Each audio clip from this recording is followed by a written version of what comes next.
കുട്ടമ്പുഴയിൽ കാട്ടാന ആക്രമണത്തിൽ ഒരാൾ മരിച്ച സംഭവവുമായി ബന്ധപ്പെട്ട് ഡീൻ കുര്യാക്കോസ് MLA ലോക്സഭയിൽ അടിയന്തര പ്രമേയത്തിന് നോട്ടീസ് നൽകി. ഇടുക്കി പാർലമെന്റ് മണ്ഡലത്തിൽ കാട്ടാന ആക്രമണത്തിൽ കഴിഞ്ഞ ഒരാഴ്ചക്കിടെ 2 പേരുടെ ജീവനുകളാണ് നഷ്ടപ്പെട്ടത്. ജനവാസ മേഖലകളിലും കൃഷിസ്ഥലത്തും വന്യമൃഗ ആക്രമണങ്ങൾ വർദ്ധിക്കുന്നതിന് കാരണം സംസ്ഥാന സർക്കാരിന്റെയും വനം വകുപ്പിന്റെയും അലംഭാവമാണെന്നും ഇടുക്കി MP പറയുന്നു. ഈ വിഷയത്തിൽ ശാശ്വതമായ പരിഹാരം ആവശ്യമാണെന്നും ഡീൻ കുര്യാക്കോസ്.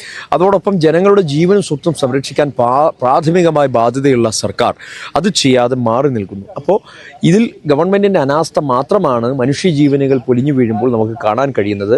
MP എന്നുള്ള നിലയിൽ തുടർച്ചയായി ഈ വിഷയം പാർലമെന്റിന്റെ ശ്രദ്ധയിലേക്ക് ഇതിനു മുമ്പ് ഞാൻ കൊണ്ടുവന്നിട്ടുള്ളതാണ്. പ്രൈവറ്റ് മെമ്പർ ബില്ല് ഉൾപ്പെടെ അവതരിപ്പിച്ചിട്ടുള്ളതാണ്. അപ്പോൾ ഇന്നും ലോക്സഭയിൽ ഈ വിഷയം ഉന്നയിക്കാൻ തന്നെയാണ് തീരുമാനിച്ചിട്ടുള്ളത്. അതിനുവേണ്ടി അടിയന്തര പ്രമേയത്തിന് നോട്ടീസ് നൽകിയിട്ടുണ്ട്. അനുമതി ലഭിക്കുമെന്നുള്ള പ്രതീക്ഷയാണ് എനിക്കുള്ളത്. ഇക്കാര്യത്തിൽ കേന്ദ്ര സർക്കാരും അവധാനതയോടുകൂടിയിട്ടുള്ള തീരുമാനങ്ങൾ കൈക്കൊള്ളേണ്ടതായിട്ടുണ്ട്.